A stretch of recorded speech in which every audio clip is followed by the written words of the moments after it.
Hi everyone. ఈరోజు మనం ఈ భారత రాజ్యాంగంలోని వలస పాలన అంటే మన భారత రాజ్యాంగం అంబేద్కర్ గారు రచించిన భారత రాజ్యాంగం రచించబడక ముందు ఏదైతే బ్రిటిష్ వారు మన భారతదేశాన్ని పరిపాలించారో ఆ సమయంలో ఈ బ్రిటిష్ వారు కొన్ని సంస్కరణలు తీసుకొచ్చారు. మరే అదేవిధంగా కొన్ని రకాలైన చట్టాలను కూడా తీసుకొచ్చారు. ఆ చట్టాలలో మనం 1700 అంటే 1600 శతాబ్దంలో వచ్చినప్పుడు 1600లో వచ్చినప్పుడు మరి 1773 నుంచి చట్టాలు చేయడం మొదలుపెట్టారు. మరి మొదటి సిపాయిల తిరుగుబాటు తర్వాత వాళ్ళలో మార్పు అనేది రావడం జరిగింది. ఈ మార్పులోనే మనం ఇప్పుడు ఈరోజు ఆ తర్వాత వచ్చిన చట్టాలు అంటే 1858 చట్టం లేదంటే 1891 చట్టం తర్వాత వచ్చిన చట్టాల్లో ముఖ్యమైన చట్టాలు ఏంటి అంటే 1909 మరియు 1919, 1937, 1947 ఇవి చాలా ముఖ్యమైనవి. ఈ 1919 అంటే 1919 ఇది మనకి జలియన్ వాలాబాగ్ అని కూడా మనం చెప్పుకుంటాం. ఆ జలియన్ వాలాబాగ్ జరిగిన సంవత్సరం కూడా మనం ఈ 1919 కూడా మనం చెప్పుకుంటాం. అదేవిధంగా మీరు ఈ మింటో మార్లే రిఫార్మ్స్ అనేది ఏంటి, మరియు ఈ 1919 చట్టం ఏంటి, తర్వాత 1947 చట్టం ఏంటి, 35 చట్టం ఏంటి అనే దాని గురించి కూడా చూద్దాం.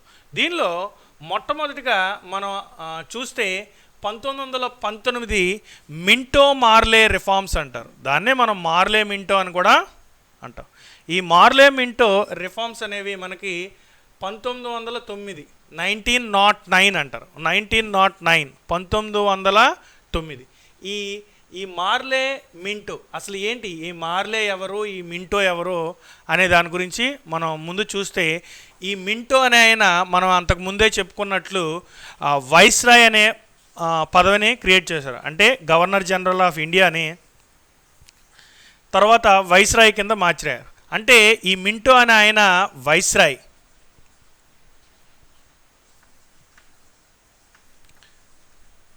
ఈ మింటో అనే ఆయన వైస్రాయ్. మరి అదే మరి మార్లే అనే ఆయన ఎవరు? ఈ మార్లే అనే ఆయన అప్పటి రాజ్య కార్యదర్శి. ఈ మార్లే ఆయన రాజ్య కార్యదర్శి.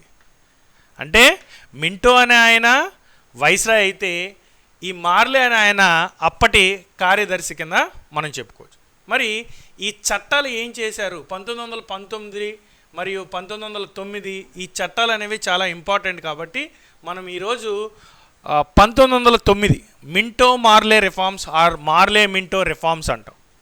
ఈ మార్లే మింటో రిఫార్మ్స్ ఏంటి అంటే ముందుగా వీళ్ళు ఏదైతే మనం భారతదేశం యొక్క సభ్యులు అనేది ఈ సెంట్రల్ లెజిస్లేటివ్ కానీ స్టేట్ లెజిస్లేటివ్లో సభ్యులు అనేది ఉండాలి అనేది మొట్టమొదటిగా ఈ సిపాయిల తిరుగుబాటుకు ముందే గుర్తించారు. తర్వాత కూడా ఈ సిపాయిల తిరుగుబాటు జరగడంతో ఈ రిఫార్మ్స్ అనేవి తీసుకురావడం జరిగింది. దాంట్లో మొట్టమొదటిగా కేంద్ర ప్రావిన్స్ లెజిస్లేటివ్ సభ్యులు మరియు స్టేట్ లెజిస్లేటివ్ సభ్యులు అనే రెండు రకాలుగా ఉండేది. దాంట్లో ఈ సెంట్రల్ లెజిస్లేటివ్ కౌన్సిల్ సభ్యుల్ని ఏం చేశారంటే 16 నుంచి 60 దట్ మీన్స్ 16 to 60 మన ఈ బోర్డు మన రైమింగ్గా ఉంటుంది, ఇంగ్లీష్లో అయితే 16 to 60కి పెంచారు. మరి అదేవిధంగా ఈ స్టేట్ లెజిస్లేటివ్లో ఏమైనా చేంజ్ ఉందా అంటే ఏమీ చేంజ్ లేదు. ఓన్లీ కేంద్రంలో మాత్రమే ఈ 16 నుంచి 60 వరకు పెంచడం అనేది జరిగింది.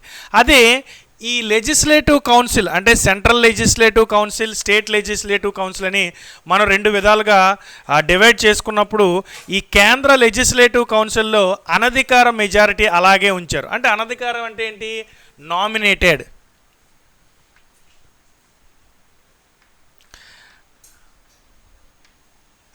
ఈ అనధికార సభ్యుల్ని అలాగే ఉంచారు. అంటే దాన్ని మనం ఇప్పుడు నామినేటెడ్ పోస్టులు అంటాం. ఈ నామినేటెడ్ పోస్టులని అలాగే ఉంచారు.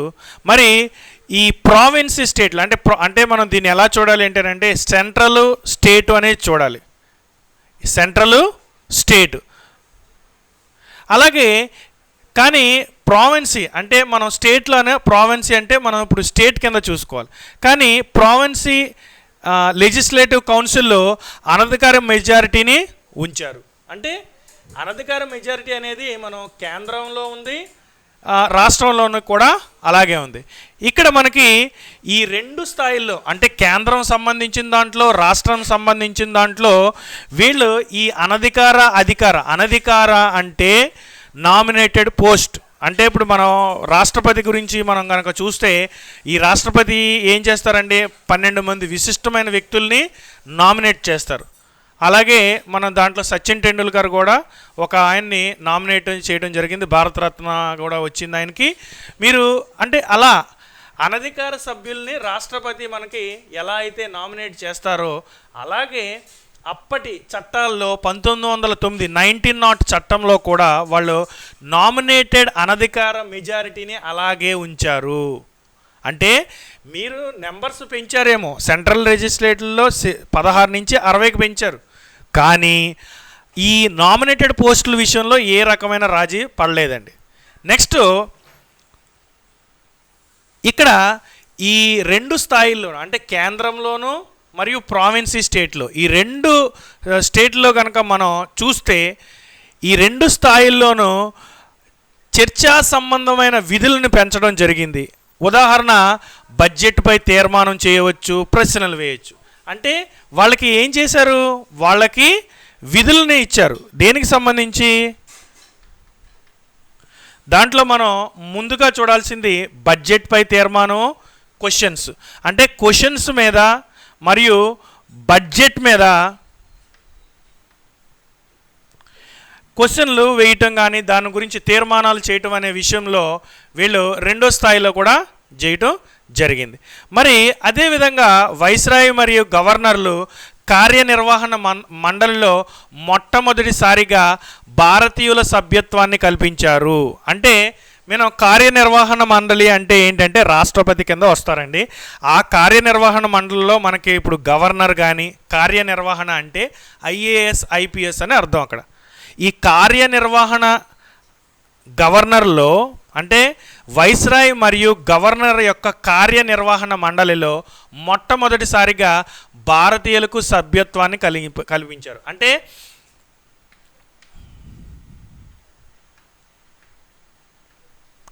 ఈ కార్యనిర్వహణలో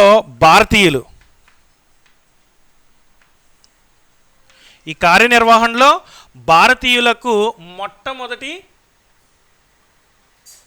అవకాశాన్ని కల్పించడం అనేది జరిగింది.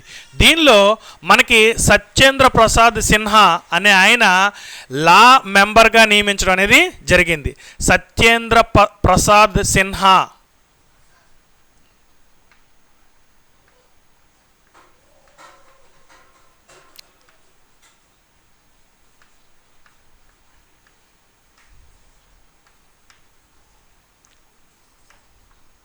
సత్యేంద్ర ప్రసాద్ సిన్హా అనే ఆయన్ని ఈ మొట్టమొదటి ఈ వైస్రాయ్లో లా మెంబర్గా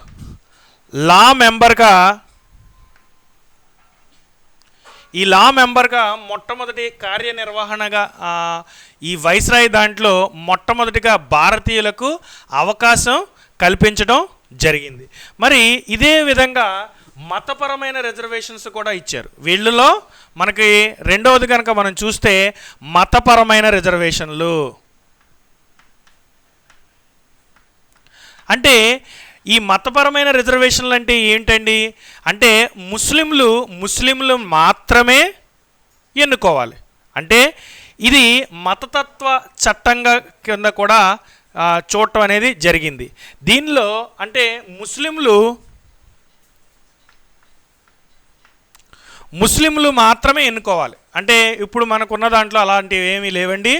ఇది అందుకే ఈ లార్డ్ మింటోని మతతత్వ పితామహుడుగా చెప్తారండి. అంటే ఈ మింటో మార్లే రిఫార్మ్స్లో మనం మింటో అనే ఆయన్ని వైస్రాయ్ కింద ఎలా అయితే చెప్పుకున్నామో ఈ మతతత్వ పితామహుడు అంటే మతపరమైన రిజర్వేషన్లు కల్పించింది ఎవరు అంటే ఈ మింటో అనే ఆయన మతపరమైన రిజర్వేషన్లు కల్పించారు. అంటే దీంట్లో మీరు అబ్జర్వ్ చేస్తే ముస్లింలు మాత్రమే ఎన్నుకోవటం అనేది జరిగింది. అంటే దీంట్లో మీరు అబ్జర్వ్ చేయాల్సింది మొట్టమొదటి విషయం ఏంటి అంటే ముస్లింలు మాత్రమే ఎన్నుకోవటం అనేది జరిగింది.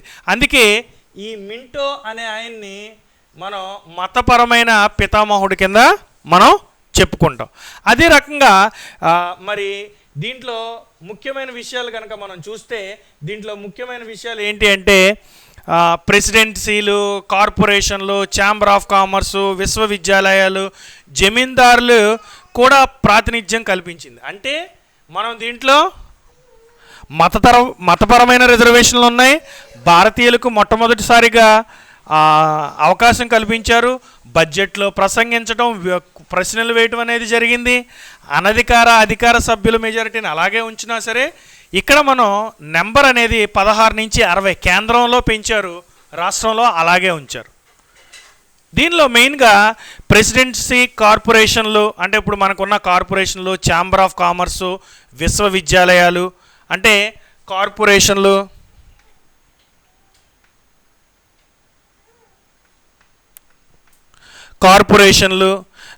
నెక్స్ట్ దీనిలో మనం చూస్తే ఛాంబర్ ఆఫ్ కామర్స్ అంటాం, chamber of commerce. So chamber of commerce మరియు యూనివర్సిటీలు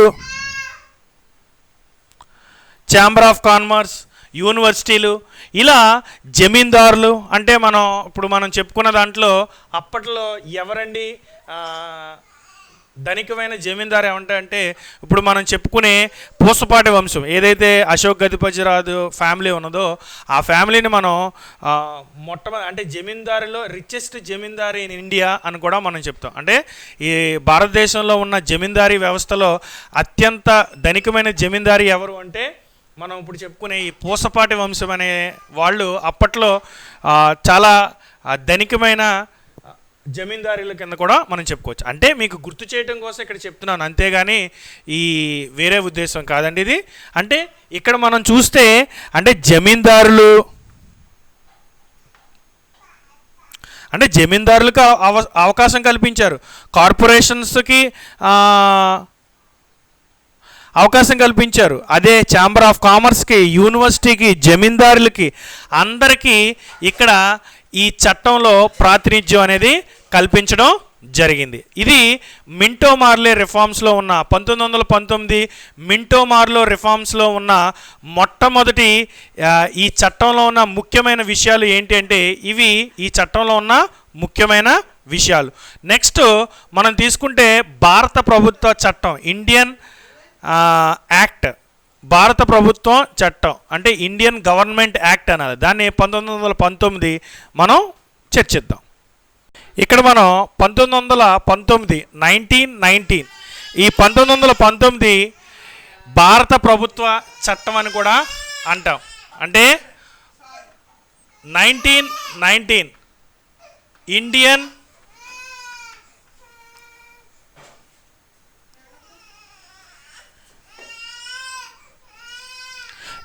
గవర్నమెంట్ యాక్ట్. దీన్ని మనం ఇండియన్ గవర్నమెంట్ యాక్ట్ అని అంటాం. ఎందుకు అంటే మనకి జలియన్ వాలాబాగ్ ఇవి కూడా జరిగిన సంవత్సరాలు. మనం ఎప్పుడైనా ఒక పద్ధతిలో మనం చదువుకునేటప్పుడు ఈ సమకాలికమైన విషయాలను కూడా మనం అధ్యయనం చేస్తే దానివల్ల మనకి చాలా యూజ్ అయితే ఉంటుంది. ఈ భారత ప్రభుత్వ చట్టం అంటే 1919ని ఏమంటారు అనేది కూడా మనం చూద్దాం. అయితే ఇక్కడ మనం ఈ 1919 చట్టాన్ని కనుక మనం చూసుకుంటే ఈ 1919 చట్టంలో అంటే 1919లో బాధ్యతాయుతమైన ప్రభుత్వాన్ని చేయటం అనేది జరిగింది. అదేవిధంగా అంటే భారతదేశంలో క్రమంగా బాధ్యతాయుతమైన ప్రభుత్వాన్ని మొట్టమొదటిసారిగా బ్రిటిష్ ప్రభుత్వం ప్రకటించింది. అది ఎప్పుడు ప్రకటించిందండి? దీన్నే మనం ఆగస్ట్ తీర్మానం అని కూడా అంటాం. 1917 అంటే మీకు 17 అంటే 2 సంవత్సరాలకు ముందు జరిగింది ఇది. అంటే 1917 ఆగస్టు 20న జరుగుతుంది. దాన్నే ఆగస్టు ఒప్పందం అని అంటారు, లేదంటే ఆగస్ట్ హౌస్ అని కూడా మీకు అప్పుడప్పుడు మనకి చెప్పడం అనేది జరుగుతుంది. అది 2 రకాల అర్థాలు ఉంటాయండి. దీంట్లో మనకి మొట్టమొదటిగా ఈ చట్టానికి సంబంధించి మొట్టమొదటిసారిగా ఇండియన్ గవర్నమెంట్ యాక్ట్ అనేది మనం కనుక అబ్జర్వ్ చేస్తే మొట్టమొదటిసారిగా ఎప్పుడు జరిగింది అంటే 1917 సంవత్సరం ఆగస్టు 20వ తారీఖున ఈ మొట్టమొదటిగా ఈ చట్టం గురించి మాట్లాడడం జరిగింది. మరి ఈ చట్టంలో ఏ రకమైన ఇవి ఉన్నాయి, ఏ రకమైన చేంజెస్ ఉన్నాయి, అవి దాంట్లో ఏ రకమైన మార్పులు తీసుకొచ్చింది భారతదేశంలో అనేది కూడా మనం మాట్లాడుకుందాం అండి.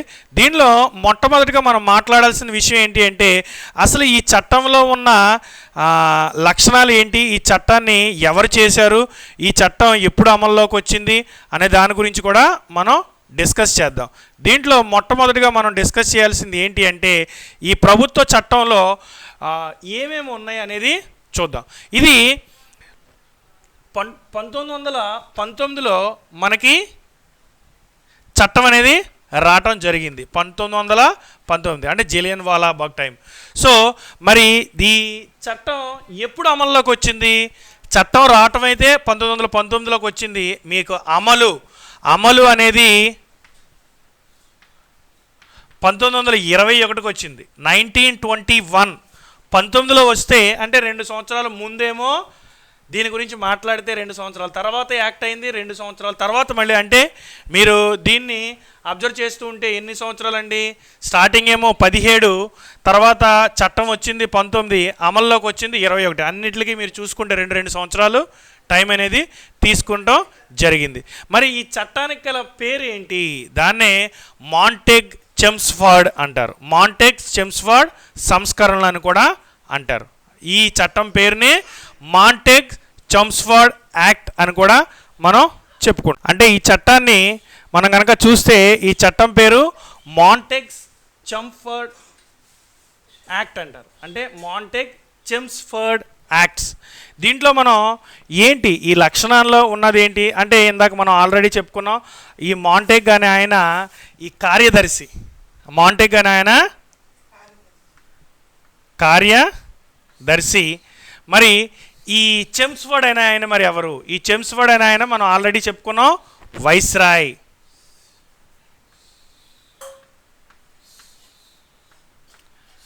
ఇందాక మనం మార్లే అనే ఆయన కార్యదర్శి, ఇక్కడ మాంటెగ్ అనే ఆయన కార్యదర్శి, చెమ్స్ఫర్డ్ అనే ఆయన వైస్రాయ్. ఇక్కడ మనం ఆనాడు లక్షణాలు ఏమున్నాయి, అసలు ఎప్పుడు అమల్లోకి వచ్చింది ఏంటి అనే దాని గురించి మనం చూసేటప్పుడు మొట్టమొదటిగా అసలు ఈ చట్టంలోని లక్షణాలు ఏమేమి ఉన్నాయి అనేది మనం పాయింట్ వైజ్గా చూద్దామండి. దీంట్లో కేంద్ర మరియు ప్రావిన్స్ పాలనా ఏర్పాట్లను చేసి ప్రావిన్సులపై కేంద్ర ఆధిపత్యాన్ని తగ్గించారు. అంటే మనం ఇప్పుడు స్టేటు సెంట్రల్ అనుకుంటాం. అంటే మన దాంట్లో స్టేట్ కేంద్ర రాష్ట్ర అని అనుకుంటాం కదా. ఈ కేంద్రము రాష్ట్రాలపై అజమాయిషీ చేయడాన్ని తగ్గించారు. అంటే ఇక్కడ కేంద్ర రాష్ట్ర ప్రావిన్సుల్లో కేంద్ర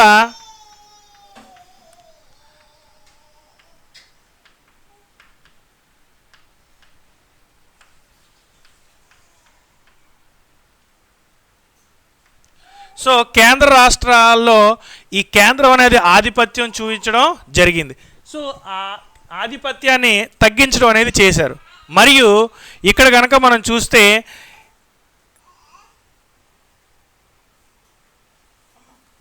అంటే ఇక్కడ మనం ఈ చట్టంలో చూస్తే కేంద్రీకృతమైంది మరియు ఏకకేంద్రం. అంటే దీన్ని బేస్ చేసుకుని మన ప్రభుత్వ చట్టంలో కనుక చూస్తే అంటే ఇండిపెండెంట్గాను జరుగుతుంది, అదేవిధంగా మరియు సమిష్టిగాను జరుగుతుంది. అంటే ఇక్కడ మీకు అర్థం కావాల్సిన విషయం ఏంటంటే కేంద్రం మరియు ప్రావిన్స్ శాసనసభలో తమ పాలనా శాసనాలు చేసే అంశాలు చట్టాలు ఏర్పాటు చేయటం విషయంలో ఈ కేంద్రము మరియు రాష్ట్రానికి మధ్య సహకార సంబంధాలు వచ్చేటట్టు చేసింది. దాన్నే ఎలా అన్నారంటే ప్రభుత్వ వ్యవస్థ మౌలికంగా కేంద్రీకృతంగాను మరియు ఏకకేంద్రంగాను కొనసాగిందనమాట.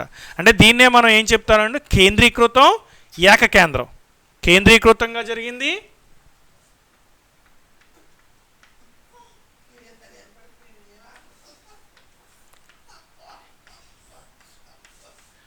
మీరు తెలుగులో నేర్చుకున్నప్పుడు కానీ ఇంగ్లీష్లో నేర్చుకున్నప్పుడు ఈ పదాలు అనేవి మీకు చాలా డిఫికల్టీగా ఉంటుంది. ఈ కేంద్రీకృతం ఏంటి, ఏకకేంద్రం ఏంటి అనేది మీకు భిన్నమైన అభిప్రాయాలు రావటం అనేది జరుగుతుంది. మీరు ఈ కొంచెం జాగ్రత్తగా అబ్జర్వ్ చేయటం అనేది చాలా మంచి విషయం అనేది నా ఉద్దేశం. మరి ఇక్కడ ప్రావిన్స్లో సంబంధించిన ఏమేమి అంశాలు ఉన్నాయనేది చూడం. అంటే ట్రాన్స్ఫర్డ్ అంశాలు, రిజర్వ్డ్ అంశాలు అనేవి జరిగింది. ఇక్కడ మనం మంత్రిమండలిలో సలహాతో గవర్నర్ ట్రాన్స్ఫర్డ్ సబ్జెక్ట్ని నిర్వహిస్తారు.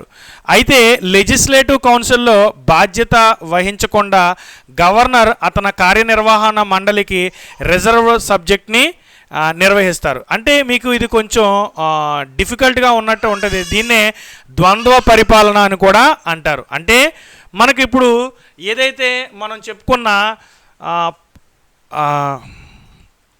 ఆర్డినెన్స్ అంటాం దీన్ని. ఆర్డినెన్స్ ఇప్పుడు ప్రజెంట్ మనం చెప్తే దీన్ని ఆర్డినెన్స్ కింద మాట్లాడుకుంటాం. అయితే దీంట్లో ఏంటి transferred, reserved, transferred and reserved అని రెండు రకాల విషయాలు అనేది మనం ఇక్కడ మాట్లాడుకోవటం జరుగుద్ది. ఏంటి ఈ అంటే మనం ఇప్పుడు అబ్జర్వ్ చేసిన ఈ ట్రాన్స్ఫర్డ్ అండ్ రిజర్వ్డ్ అనే పద్ధతుల్ని ఏంటి అనేది మనం తెలుసుకోవాలి. ఈ ట్రాన్స్ఫర్ సబ్జెక్ట్ ఏంటి, రిజర్వ్డ్ అంటే మనకి ద్వంద్వ పరిపాలన ఇక్కడ కనపడుతుందండి. ఈ ద్వంద్వ పరిపాలన అనేది మనకి ద్వంద్వ అనే పదం ఎక్కడి నుంచి వచ్చిందంటే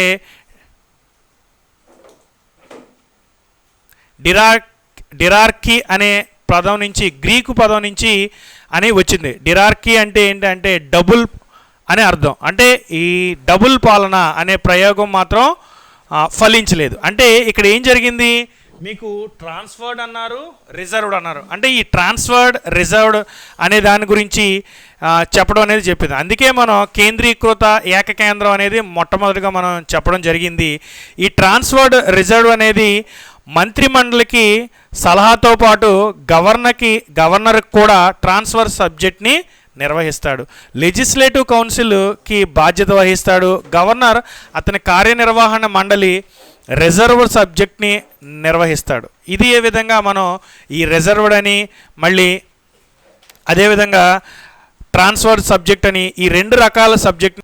ఇప్పుడు మనం చూసిన దాంట్లో మూడో పాయింట్ మనం చూస్తే ఈ ఏదైతే మనం చెప్పుకున్న ద్వంద్వ పరిపాలనలో ఈ ద్విసభ పద్ధతి అనేది జరగడం జరిగింది. అంటే మనకు ఇప్పుడు కేంద్రంలో ఉన్న ఏదైతే రాజ్యసభ, లోక్సభ అని మనం ఎలాగే చెప్పుకుంటామో అలాగే ద్విసభ పద్ధతి అనేది ప్రత్యక్ష ఎన్నిక చట్టం ప్రవేశపెట్టారండి. దీంట్లో లెజిస్లేటివ్ కౌన్సిల్లో రెండు సభలు ఏర్పాటు చేసి ఎగువ సభ కౌన్సిల్ ఆఫ్ స్టేట్ అండ్ దిగువ సభ లెజిస్లేటివ్ అసెంబ్లీ అనే రెండు సభల్లోనూ మెజారిటీ సభ్యులు ప్రత్యక్షంగా ఎన్నుకోవడం ద్వారా ఎన్నుకోబడతారండి. అంటే మనం ఏదైతే చెప్పుకున్నామో ఈ ద్విసభ పద్ధతి, అంటే మనం చెప్పే దాంట్లో ఈ ద్విసభ పద్ధతి అనేది మొదలు పెట్టడం జరిగింది. అంటే మనం సెంట్రల్లో ఏ రకమైతే రాజ్యసభ, లోక్సభ అని మనం ఎలా అయితే చెప్పుకుంటామో దీనిలో ఈ ద్విసభ పద్ధతిలో అది కూడా ప్రత్యక్షంగా ఎన్నుకోవటం అనేది జరిగింది. దాంట్లో ఏ రకంగా ఉంది, లెజిస్లేటివ్ కౌన్సిల్ అని దాన్ని, మరియు ఎగువ సభ కౌన్సిల్ ఆఫ్ స్టేట్ అని, దీన్ని దిగువ సభ అని రెండు రకాలుగా మనం చెప్పడం అనేది జరిగింది. మొట్టమొదటి వచ్చేసి ఎగువ సభ కౌన్సిల్ ఆఫ్ స్టేట్.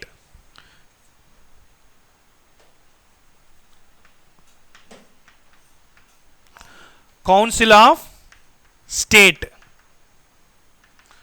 నెక్స్ట్ దిగువ సభ. ఇక్కడ మీరు దిగువ సభనే లెజిస్లేటివ్ అసెంబ్లీ అన్నారు.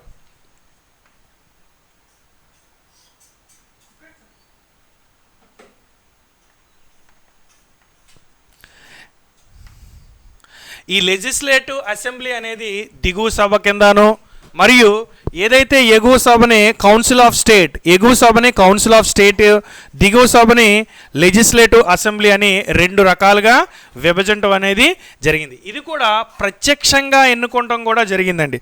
దీంట్లో మీరు మొట్టమొదటిగా అబ్జర్వ్ చేయాల్సిన విషయం ఏంటి అంటే దీనిలో మొట్టమొదటిసారిగా ప్రత్యక్షంగా ఎన్నుకోవడం అనేది కూడా జరిగింది.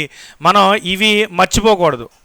మరి దీనిలో ప్రత్యక్షంగా ఎన్నుకోవడం జరిగింది. ఆ తర్వాత ఏదైతే మనం కార్యనిర్వహణ మండలిలో 6 సభ్యుల్లో అంటే కార్యనిర్వహణ మండలిలో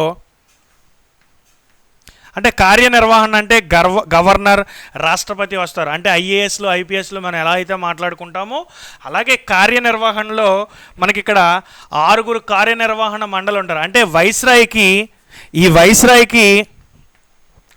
6 కార్యనిర్వహణ సభ్యులు అనేది ఉంటారు.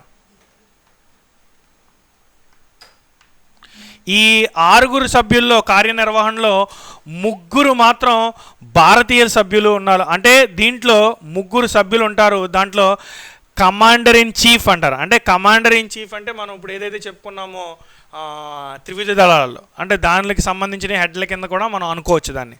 అంటే మీకు ఇప్పుడు చెప్పే సబ్జెక్ట్లో ఈక్వాలిటీ చెప్తున్నాను, మీరు దీన్ని అన్వయించుకోవడానికి మనకు ఇప్పుడున్న పరిస్థితిని అన్వయించుకోవడానికి చెప్తున్నాను, కానీ ఇది అలాగే ఉందా అనేది నా ఉద్దేశం కాదండి. అంటే దీనిలో 6 సభ్యులు ఉంటే 6లో 3 భారతీయులు ఉండాలి. ఆ భారతీయుల్ని కమాండర్ ఇన్ చీఫ్ భారతీయులు అయ్యే ఉండాలి. కమాండర్ ఇన్ చీఫ్ అనేది కంపల్సరీగా భారతీయులు మాత్రమే ఉండాలి. అంటే 6 సభ్యుల్లో 3 భారతీయులు మాత్రమే ఉండాలి. అది ఏ చట్టం అండి? 1919 చట్టంలో చెప్పడం అనేది జరిగింది. మనం ఇందాకే ఈ మింటో మార్లే రిఫార్మ్స్లో ఈ మింటో అనే ఆయన్ని మనం ఎలా అయితే ఈ మతపరమైన ఆద్యుడిగా చెప్పామో దీనిలో కూడా మతపరమైన రిజర్వేషన్ల గురించి మాట్లాడడం అనేది జరిగింది. అరే మరి ఇక్కడ ఎవరెవరికి మతపరమైన ఇచ్చారు అంటే సిక్కులకి ఎక్కువగా ఇచ్చారండి, క్రిస్టియన్లు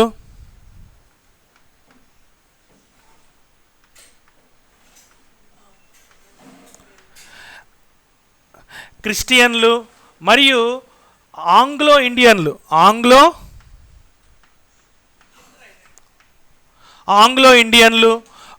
అదేవిధంగా మరియు దీనిలో ఐరోపా వారికి కూడా ఇవ్వటం అనేది జరిగింది. అంటే సిక్కులకి ఇచ్చారు, క్రిస్టియన్కి ఇచ్చారు, ఆంగ్లో ఇండియన్లకి ఇచ్చారు, అదే ఐరోపా వాళ్ళకు కూడా ఇచ్చారు. ఐరోపా వాళ్ళకు కూడా ఈ మతపరమైన రిజర్వేషన్లు ఇవ్వటం అనేది ఈ 1919 చట్టంలో పేర్కొనటం జరిగింది. మరి ఇది ఎవరికి ఓటు హక్కు అందరికీ ఉందా అంటే అందరికీ ఓటు హక్కు అనేది లేదండి. అప్పుడు ఎవరైతే పన్ను చెల్లిస్తారో, ఎవరైతే విద్యను అభ్యసిస్తారో వాళ్ళకు మాత్రమే ఉంది. అంటే ఇన్కమ్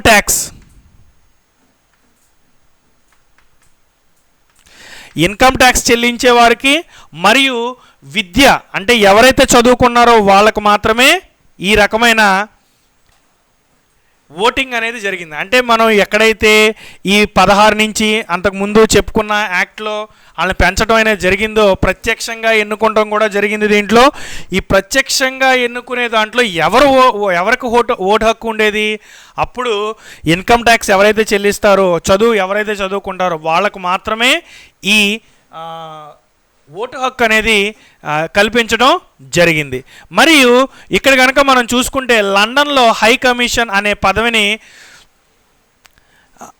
దాన్నే మనం రాజ్యాంగ సృష్టించి దాన్ని రాజ్యాంగ కార్యదర్శి కొన్ని విధుల్ని బదిలీ చేశారు. అంటే దీంట్లో కనుక మనం చూస్తే రాజ్యాంగ కార్యదర్శి అనేది రాజ్య కార్యదర్శి, రాజ్యాంగ కార్యదర్శి అని కూడా అనొచ్చు.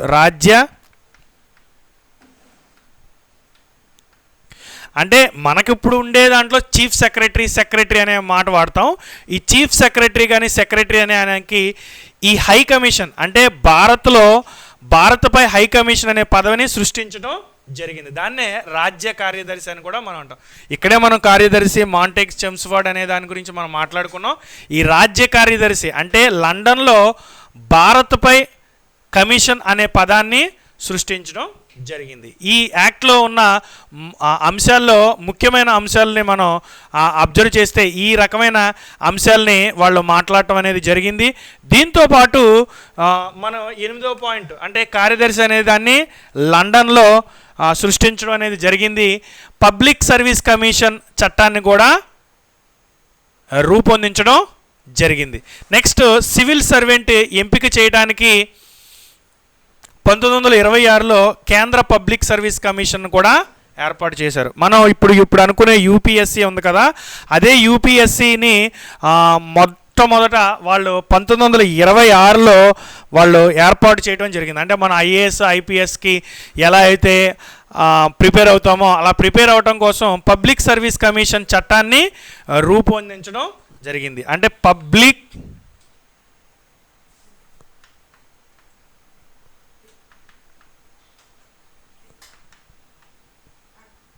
ఈ పబ్లిక్ సర్వీస్ కమిషన్ అనేది కేంద్రంలోనే, దాన్నే మనం సివిల్ సర్వెంట్ యాక్ట్ అని కూడా అంటాం. సివిల్ సర్వెంట్ మనం అంటే ఇప్పుడు రాసే సివిల్స్ ఎగ్జామ్స్ రాసేవాళ్ళు ఎలా అయితే మనం ప్రిపేర్ అవుతారో అప్పటి నుంచి కూడా ఈ సివిల్ సర్వెంట్ యాక్ట్ అనేది రూపొందించడం జరిగింది. 1919 యాక్ట్లో మనం అబ్జర్వ్ చేస్తే, మరి ఇక్కడ మనం దీంట్లో ఇంకా చాలా విషయాలు ఉన్నాయి. దాంట్లో మొట్టమొదటిగా మనం మాట్లాడుకునేది ఈ ప్రావిన్స్లోను స్టేట్లోను కేంద్ర బడ్జెట్ని ప్రావిన్స్ బడ్జెట్ని వేరుగా రూపొందించడం అనేది జరిగింది. అంటే ఈ మొట్టమొదటిసారిగా మనం కనుక అబ్జర్వ్ చేస్తే ప్రావిన్స్ బడ్జెట్లను కేంద్ర బడ్జెట్లు అంటే సెంట్రల్ బడ్జెట్ స్టేట్ బడ్జెట్ అని అనుకోవాలి మనం. సెంట్రల్ అండ్ స్టేట్ అంటే కేంద్ర బడ్జెట్ని ప్రావిన్సుల బడ్జెట్ని వేరు చేశారనమాట.